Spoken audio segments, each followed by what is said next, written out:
Hello, hello, hello. Welcome back to the Revenue Diaries. It's episode 3 time, and I am super pumped to welcome Blake Hudson to the show.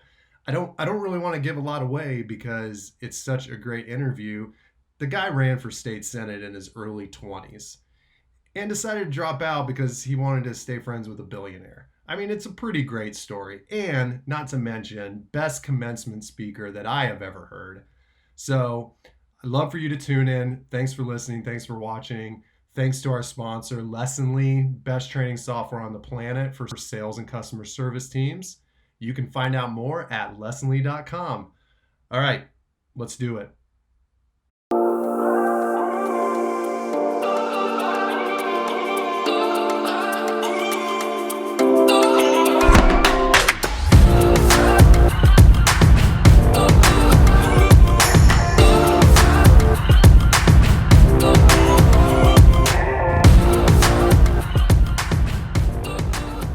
Cheers, everyone. Welcome to the Revenue Diaries, a deeply personal interview series where we ask the top revenue leaders, both present and future, 5 questions about their work, fears, family, and life. There's just one catch to all of this.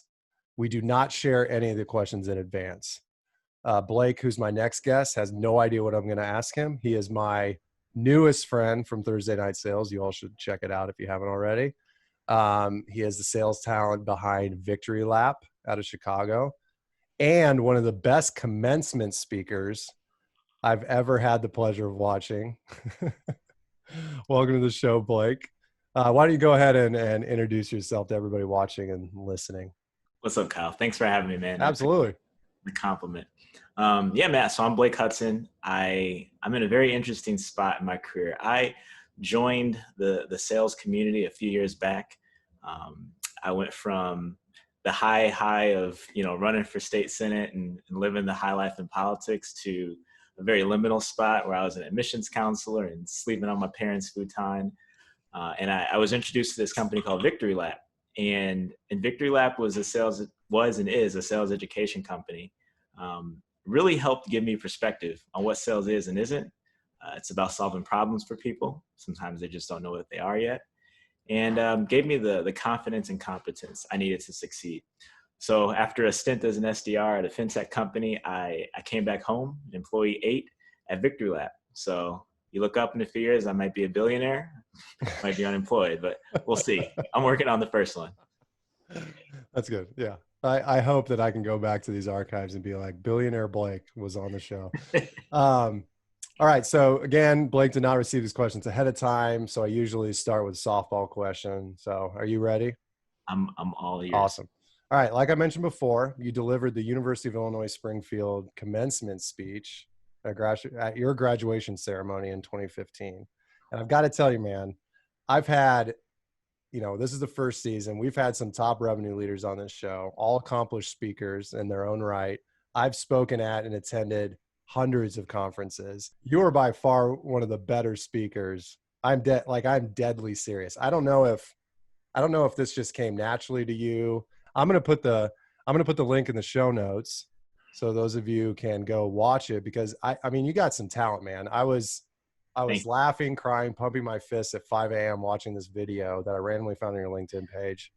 So one of the themes of your speech was endurance. The greatest opportunities in life are simply masquerading as obstacles. And you go into your upbringing with a single mom in Zion, Illinois. You're failing at being a high school student. Your mom getting and then beating cancer. It sounds like your mom taught you a lot about endurance. So I want to better understand where that comes from. And then I want to ask you about how you became such a good speaker, but I want to start with your mom. My mom still is teaching me about endurance. I'm sure. The other day, and I just lost it, but I love her. She's the best. A funny story about the whole UIS Speakers Club. So they actually just had an audition. That's how they chose their commencement speaker. And I kid you not, people showed up to that audition in their pajamas. I showed up in a 3-piece suit. They kind of knew what the deal was before I even started speaking. So that's the only reason you got it. It's because of the 3-piece suit. I'll go with that. That's one of the reasons. I gave my first speech at 5. So I've been doing it for a while. and yeah, speech team and all that fun stuff. Running for office, obviously. So I've had the practice. We'll get into that. Don't you worry. But yeah, man, about the endurance piece. I just growing up in a difficult environment and knowing that education was going to be the way out. You just get to a mindset where stopping is not an option. Like I've said, I was on the Serpent Sales podcast and I was talking about this. My great grandfather's father was a slave. So his son was doing a little bit better than him. His son a little better than him. My grandfather a little bit better than him. And now here I am, a few generations removed from that. And it's like, I got to be my best self, so that's continuing to acquire knowledge. But, really it speaks to like my personal mission, which is like clarity of identity and purpose. I'm always pursuing that. I'm always trying to help other people pursue that. And so that endurance is born out of a place of trying to just realize my best self. I love it. So yeah, you've mentioned this and, running for state senate at 24, I didn't even know that you could run for state senate that young. So congratulations. Well, you have to be 25 once you get inaugurated. Okay. Well, you can run for it. And then when you, so tell me, like, number one, why the hell did you run for state senate at 24? And number two, what happened? Yeah, man. So we're going deep. Well, I remember I was a struggling high school student and I was sitting in an American government class my senior year, watching the 2008 election, doing this like mock campaign in our class. And I asked myself, man, I wonder where my skills can mean the most for the most. And I just continued to kind of ask that question of myself. Went to school, studied political science in college. And this is really where it happened. I did an internship after I graduated in our state capitol. And I realized what the job really was. You have to be able to hear and empathize and understand what your constituents' needs are. Then you have to take those needs and almost like a liaison, go to your state house, your federal capital and build coalition and build community around those issues. And I realized I could do that at 21, 22. And so I was going to run for state rep. Funny enough, the person who ended up running for state rep was the person who was going to help me with my campaign. She ended up running and getting nominated for that. So I'm not going to run against my friend. Right. I waited a couple of years in 2012 and I was like, well, I'm not going to run for that. I'm too young to run for Congress and I don't want to run for anything local. So state Senate it is. And I was familiar with that. I did my internship with the Illinois Senate. So like those were my colleagues. I have senators' numbers in my phone, which is kind of weird. But yeah, man, that it was familiar. It was what I studied. It was what I knew. So state Senate it was. Why get into sales? Like, why aren't you still in politics? Love this question. So I'm sure you've gotten it before. Politics, man, that was a trip. After my campaign ended, you asked what happened. I had some friends. I had some enemies. I had some friends that I didn't want to become enemies who had a lot of money. And, I basically was just kind of like, hey, kid, wait your turn type deal. And I wanted to run for office. I wanted to build support and engagement and enthusiasm amongst young people. I did not want to get in a legal battle with a billionaire. So we'll just leave it at that. Okay, got it. Research on your own. That can be another podcast. A whole nother show. Yeah, but then, to your point about why sales. So politics, once that ended, I realized that it wasn't going to be my career. It was going to be service for a season, and I could always come back to it. Yeah. But I had to go get a career. I had to build a skill set, a craft to take those skills back to the political arena. So as I came across Victory Lap, it dawned on me, I had been selling my whole life. When I was 5, when I was 18 and a community college trustee, at 24, when I was knocking on people's doors on Saturday mornings, I'd been selling. I just wasn't in sales. I wasn't getting paid like a salesperson, and I wasn't developing those skills. So sales, number one, to get paid accurately. If I'm good at it, I want to get paid a lot. And number two, because it's a skill set that can really change people's lives. And so now it's funny. Yeah, I'm in sales, but I sell sales to future salespeople. Yeah. So, which you were part of it, right? Weren't you in Victory Lab before you went to Paro? Is it Paro or Paro? Cohort 22. I was in cohort 22, and we're actually starting cohort 51 on Tuesday. For Well, those so that I'll tell you what, man, some of our best BDRs and sales reps at Lessonly, even account managers, were not in sales before they came to Lessonly. And you know, they were teachers, they were in ministry, they were selling something different like media. Can I tell you why I believe that to be the case? Yeah. Because selling is not this alchemy. It's not this magical skill you have. It's not a lightsaber. Sales is fundamentally human. Yeah. If you can empathize and listen and ask great questions, you're already on your way to being a great seller. So you went back to Victory Lap, and I'm guessing that it's because it made such a big impact in your life, and you want that impact to happen in others.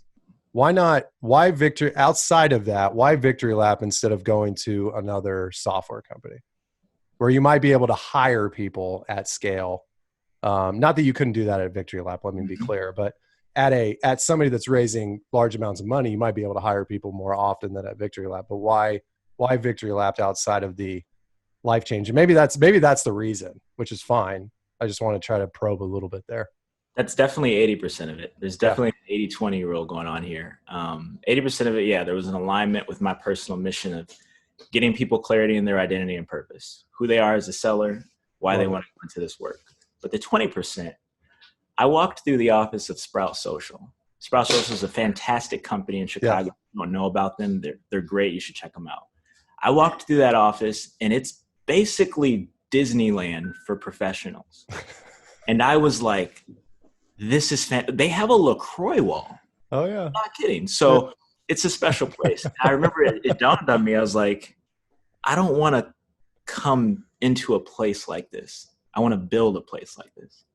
And so for me, it's that it's not about becoming a billionaire and getting all those shares. Really, truly, it's about building Victory Lap into the brand it deserves to be. I know the impact. You want unlimited LaCroix. I want, I'm thinking a different kind of wall. Maybe not LaCroix, maybe like San Pellegrino. Maybe we can do a San Pellegrino wall. Just to throw things. A wall of Kobe shoes. Oh my gosh! Now you're talking. You did your research. Well, you got the book in the back, man. I do. That's great. I want to build something great. I love it, man. That is great. All right, so state senate, commencement speeches, jumping from politics into sales, heading back to Victory Lap to build the company, breaking your arm, doing something crazy. I don't know what you were doing. It sounds like you're a risk taker. You bet big. I mean, state senate at 24. Come on. You wanted to do it. You went and did it. It's the whole endurance thing we're talking about.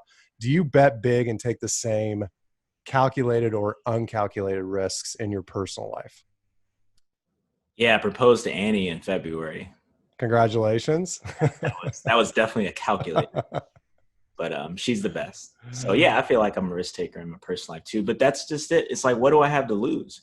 Yeah. Not to get too deep too quickly, but like I didn't have. She could have said no. I didn't have a lot growing up, man. Like if I miss out, if I embarrass myself because I'm trying to do something big, what are you gonna do, man? Like send me back to the hood? Like I made it from there. Yeah. I've been there before. I can get here again. So I'm always looking forward. I'm not worried about what's in the rear view or failing. Failing is just a part of success. There is a hidden talent that people have that's storytelling, basically. Your ability to weave a story into a conversation that has impact. And you are one of the better people at it that I've ever met. So very good. I'm sure that you've spent a lot of time thinking about that and you spent a lot of time reading about it, and it's part of sales, right? I mean, it's a great salesperson does that, but it just comes very naturally to you. So it means a lot coming from a marketer though, I must say. Yeah. Well, I mean, seriously, and I've done quite a bit of speaking in my own right. And the commencement speech was so good. Like I thought about sharing it to the Thursday night sales channel saying, hey, this is Friday morning sales. And I'm watching Blake at his college graduation at 5:15 in the morning. But I didn't, but maybe I'm just glad they got it on video. The highlight of my life is actually on YouTube. So I got that going for me. All right. So, hopefully by the time this releases, we'll have people listening to it and they'll be practitioners, right? So the whole point of this podcast is to not talk about work, but I do want to throw a last question in there on your piece of advice for anyone out there in sales and marketing, whether that is at a scale up or at a traditional company, what's the one piece of advice you have for them? Gotcha. I'm glad you asked. My heart really is for people to succeed in this work. If you go through Victory Lab, great. Obviously, I'm biased. There's other great companies out there too. So getting the education is important. But, really the answer is it's this thing called the gratitude gap. And at least I talk about it as the gratitude gap. It was something that really saved me in my previous role when I was in a difficult headspace. And this has seemingly nothing to do with sales, but it can save you as a seller. And the gratitude gap is simply the gap between where my happiness is above my entitlement, my expectation, is my happiness. And if my entitlement and expectation creep up above my gratitude, that determines my frustration. And so as a seller, you can always look for things to be entitled to. I should be promoted. I should have better tools. I should have this, that, and the other. Some of the times you're right, but you're probably going to be frustrated because with entitlement, you lose twice. You miss out on experiencing and appreciating what you have. Mm-hmm. And you're always frustrated by what you've yet to receive. With gratitude, you win twice. You're grateful for what you have, and everything you get is gravy. So whether it's someone hanging up on you, hey, they answered the phone. It's like, how do you look for the gratitude in your situation? So. Well said, man. As usual. This has been awesome, Blake. Thank you. Could you tell the fine folks watching and listening where they can find you? Not necessarily in Chicago, but like digitally online. I'm in South Loop. So if you're roaming around South Loop, you'll see me there right across from Soldier Field and Navy Pier. But Blake at victorylab.io if you want to email me. I'm pretty active on LinkedIn. Always ready to share my Calendly link. I feel like I do that about 5 times a day now. And just check us out. Even if you don't want to go through the boot camp, you just want to learn a little bit more about our philosophy on sales. Happy to share that with you. Love it, man.